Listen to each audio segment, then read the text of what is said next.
नमस्कार दर्शक बंधु अन्नपूर्णा ओडिया कुकिंग को आपण मानको अनेक अनेक स्वागत। आज मु आपण मान पई रेसिपी नै के आछि सांब दशमी स्पेशल पोड़ो पिठा। एबे आसंतु आमे पोड़ो पिठा तैयारी करिबा।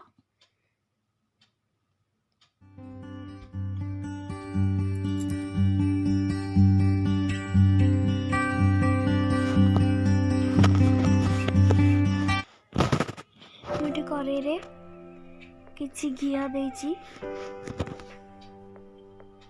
मु एथिरे 3-4टी काजू पकेछि। काजू को आमे टिके भाजी दबा। काजू को भाजी सारिबा परे आमे ताथिरे कटा नडिया दे दबा।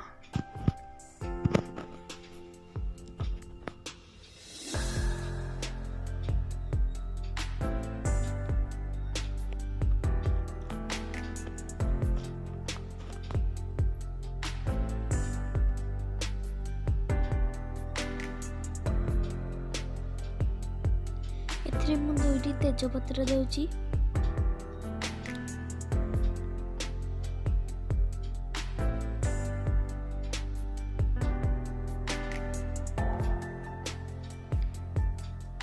एथिरे मु गुड़ देउची। 1 कप गुड़ देउची।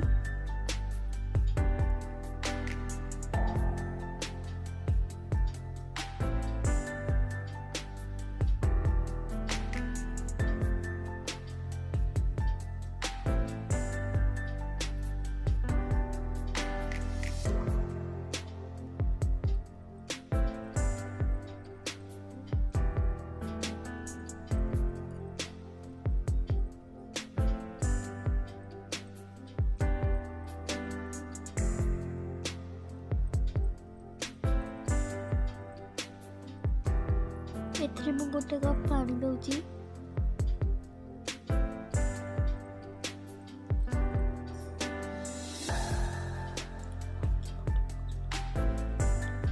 आमे यहाँ को फुटीबा को छाड़ी दबा।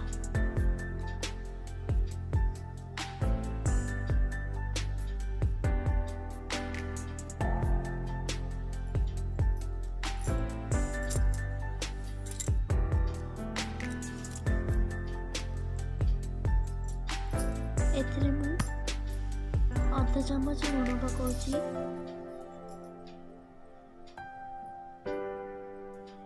आ किछि नडिया कोरा पकाउची।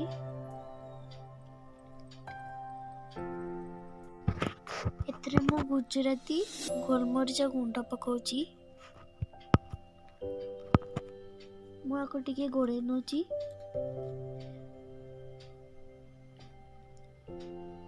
एथिरे मु 1 कप चाउळ चूना पकाउची।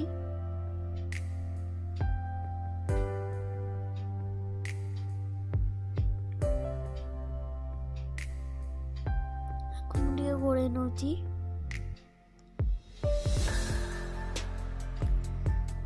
ओके मैं 2 मिनिट पर्यंत गोळे नबा। देखंतु हमर एबे जंतनीटा प्रस्तुत हो गलानी।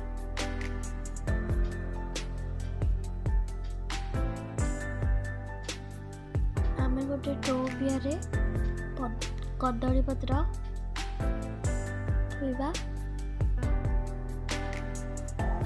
ताधरे आमे टिके तेल मार दबा। हमर जे जंतरी प्रस्तुत होइतिला ताकू आमे एतरे थोइकी सजेई दबा। एतरे मु फाळा नडिया काजू सजेइची।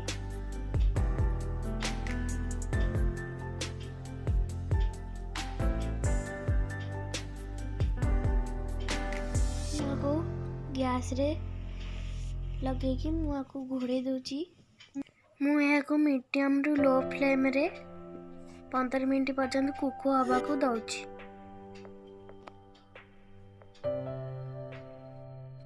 देखंतु पिठा हमर रेडी हो गलानी।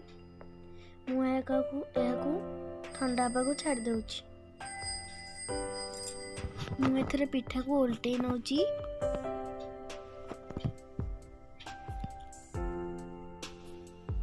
प्रस्तुत होईगला आमर सांब दशमी स्पेशल चाउल चूना पोड़पिठा।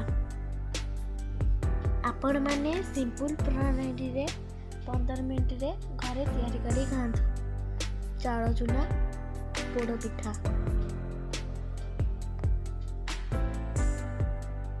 यही रेसिपीटी आपण मानक भल लगिले सब्सक्राइब कमेंट लाइक मध्य करंतु। पाखरे ଥିବା बेल आइकन को निश्चय क्लिक करंतु। रहूची नमस्कार।